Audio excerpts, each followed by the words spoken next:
I'm joined now by Senator Elizabeth Warren. Thank you so much for taking the time. Oh, thanks for having me. It's always good to talk with you. So, we are right now in the midst of this negotiation for the budget bill, which is proven a little bit more difficult for Republicans than they had anticipated because Yes. you've got some Republicans who are having trouble stomaching this bill, not because it'll kick 14 million people off of healthcare, not because it takes food stamps away from Americans, but because the cuts aren't deep enough, which means we Right. should expect to see even deeper cuts to some of these essential lifelines that Americans rely on. And so, where do we stand right now in terms of the bill actually being passed? I know that it's in the House, so this isn't exactly your jurisdiction, but eventually it's going to get to you guys in the Senate. Oh, but we're part of this. I mean, watching it and watching it unfold. And you have it exactly right. The fight among Republicans in the House is basically, do we go with a bill that tells 14 million people they're going to lose their health care and raises the cost of groceries for tens of millions of people? Oh, and raises the cost of utilities for people all across this country. Remember Trump's promise that he would lower costs on day one? Yeah. This is the bill that delivers raising costs for Americans. So they're fighting over just how much costs should go up. 14 million people should lose their health care. 20 million people should lose their health care. Uh, a million babies should go hungry, or 5 million babies should go hungry. All of it, but always keep this frame in mind. All of it in service to we got to do more in tax giveaways for a handful of billionaires.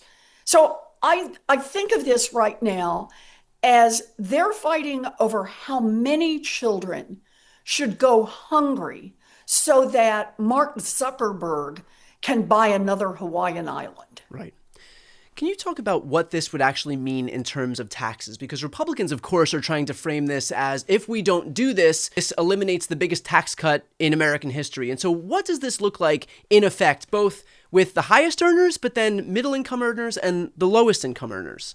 Okay, so the deal, let's start at the high end. At the high end, what this bill does is remember that they passed a tax bill back in 2018, but it expired and it's expiring now. And it was mostly sucked up, $2 trillion, mostly sucked up by millionaires, billionaires, and giant corporations. That is expiring. So, what they want to do is they want to give those billionaires a new set of tax giveaways. It will be the biggest gift in American history from the poorest Americans to the richest Americans. That's just the whole deal. And so at the top end, it is a great deal. It says you don't pay any taxes basically anyway, but we want to actually give you stuff. We want to give you credits for taxes you didn't pay. And then the federal government will write you a check. Like that's what they're doing around things like so-called research deductions. Okay. But the other end of it, because notice the swing, the other end of it is for Americans who actually need some help paying for their health insurance or for their medical care coverage. Right now, 14 million of them just lose it, and the money goes straight to those at the top. Americans who count on a little assistance to be able to make it to the end of the month and pay their grocery bills goes right to the top because they want to make those cuts. And that's the big one at the two ends. What happens in the middle is costs go up because, for example, they want to get rid of all the ways that we're trying to do clean energy now. And that clean energy actually reduces your utility costs. Getting that solar up, getting that wind up, that stuff is cheap to operate, a lot cheaper than having to buy oil week after week after Yeah. week. So all of that goes away. And that means average middle class family, your costs start to go up.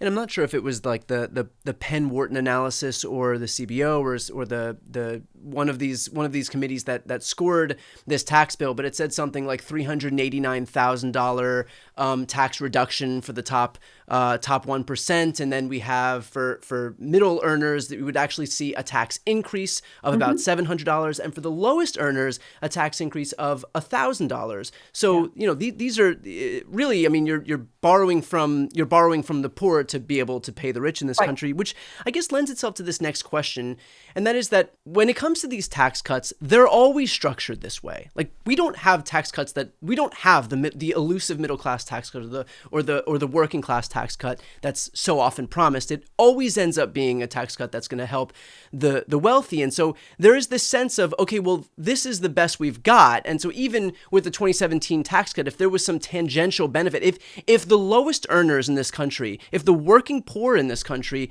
get a few $100s, and granted, it's crumbs compared to the hundreds of thousands of dollars that the highest earners get, still there's this sense that, okay, well, a few $100s is still better than nothing, and so we'll just swallow it, and so like there is this sense of, okay, we have to be happy with the crumbs that we're being given, because the alternative is no crumbs at all. And so I'm curious if you can speak to that idea. Sure. that we have become normalized to and accustomed to this idea that, yes, it's crumbs. We know it's crumbs. We know it pales in comparison to what the highest earners in this country are getting, but that's how it goes, and so it's better than nothing.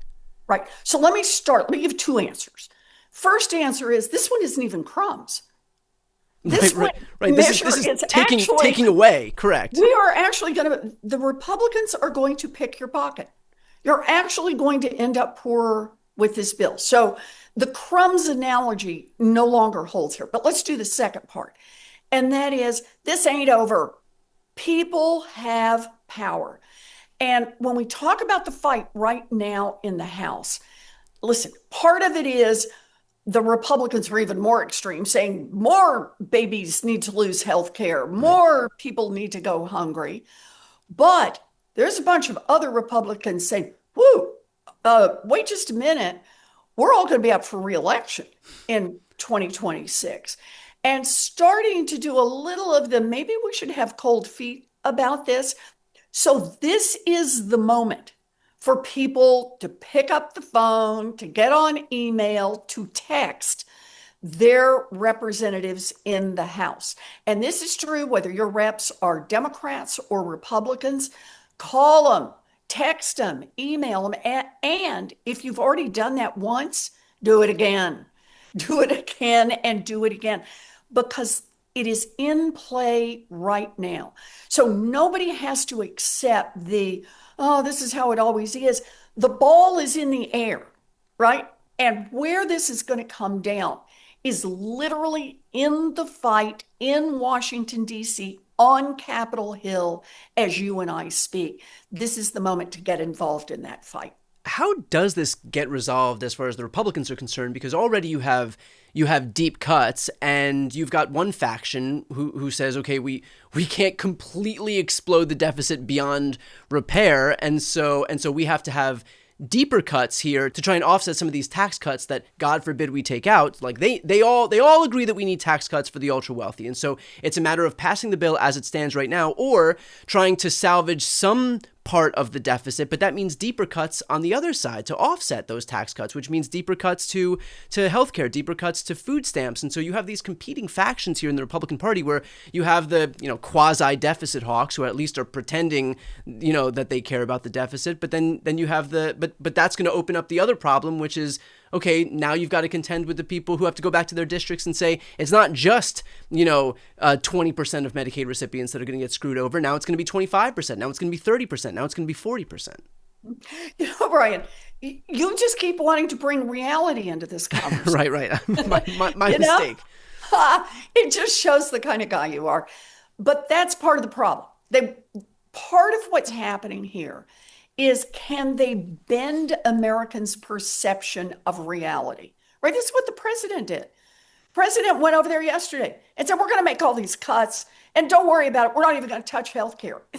answer Right. is He said, we're not going to touch healthcare. You're going to have more healthcare. They asked him about food assistance. He goes, you're going to have more food assistance. And so there's this, it's Earth too. We're living in the upside down right now where they are cutting exactly these things, but then he's claiming that somehow not only are they not being cut, they're going to be more plentiful.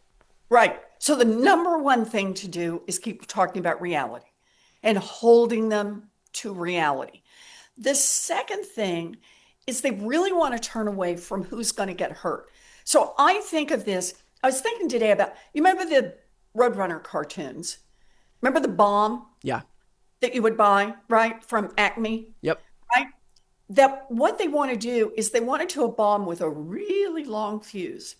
And they want to say, we're going to cut healthcare for millions of Americans, and we're going to cut food help for millions of Americans. But we know that that is going to be terrible for millions of families, and it's going to be terrible for the economy. So we're going to pass the law now, light the fuse, and it's not going to explode mostly until right after the election. Yeah. That way, we can do the deny reality. We can all go out and all of those Republicans can campaign saying, nope, nobody got hurt here. Did anybody get hurt here? Nobody's been hurt. Stop being so hysterical about this and try to bend reality. But understand about these cuts. They're going to hit literally tens of millions of families. They're going to hit new babies, half of all new babies who are going to lose access to healthcare, new mamas, people with disabilities, little babies, children with disabilities, seniors who need access to their nursing homes. But here's one more part. When you start cutting off access to medical care for those folks, what happens? Well, the first thing that happens, they don't go to the doctor. And when they don't go to the doctor, they end up, some of them are going to end up sicker. And that means they go to the hospital. Hospital treats everybody because that's what hospitals are. But now they don't get compensated for that care. I mean, you can't squeeze blood out of a turnip, right? Right. The people don't have the money. So who's going to end up paying? Community hospitals, rural hospitals, hospitals that you may go to and you may still have health insurance, but having health insurance coverage is not going to help you if you start to have chest pains or you are in a car accident and there's no hospital nearby to Right. take care of Right. you. So we have to think of every one of these cuts. Man, it's terrible for the family, but it's terrible for our communities. It starts to break our healthcare delivery system overall. Billionaires, they'll do fine with their concierge medicine. But for everybody else, the system starts to break down and hurt us all. And finally, I want to finish off with this. We have heard Trump come out and say that as it relates to healthcare, that it's all good because you're going to be paying less money anyway. Sure, the budget is going to have whatever impacts it has, but you're going to be paying 85% less on all of your drugs. And so I'm curious here your reaction to that, because it would seem to me that the only reason look, he can write whatever edicts he wants on paper and send them out into the universe, and that's not going to just manifest whatever he writes into reality. And if it was possible for a president to just say, 85% off pharmaceuticals, sign name here, that it probably would have happened before. And so I'm curious what your thoughts are on this, because really the way that I think about this is the only way to get drug prices down is to be able to negotiate, to have a single payer negotiate, and that is the government, and we don't do that. And in fact, Donald Trump, by virtue of being president of the United States, is entrenching a system where we don't have the government negotiating lower drug prices, and that's why other countries do have lower drug prices, because they allow the government to be the single entity that negotiates those prices down. But here in America, it's every man for himself. And so I'm curious for your reaction, because you're obviously much better informed on this issue than I am. No, you have it exactly right. What Donald Trump claims is he's going to reduce the cost of drugs by 85%. His so-called executive order on this says, will you all consider lowering your prices by a lot? Right. It's I mean, the that's equivalent. it. It's the equivalent of him tweeting Vladimir stop. Yeah, exactly. It's a Vladimir stop moment. We should start just calling them that. It's a Right. Vladimir stop moment. And here's the deal. We should change how we price drugs. We should negotiate. I like the most favored nations approach to it. I think that could be really good. But you got to come over here to Congress. You got to write legislation and you got to make it apply. It can't just be that the President of the United States asks for it and hopes that it will happen, because that isn't going to make it happen. What's going to make it happen is we change the law. I'm ready to do that. If there are any Republicans ready to work on that, including Donald Trump, let's do it. But in the meantime, could we not gaslight Americans into believing that somehow Donald Trump just reduced the price of drugs by 85%? I want to come back to the reality-based world, the one you were talking about a minute ago, Brian.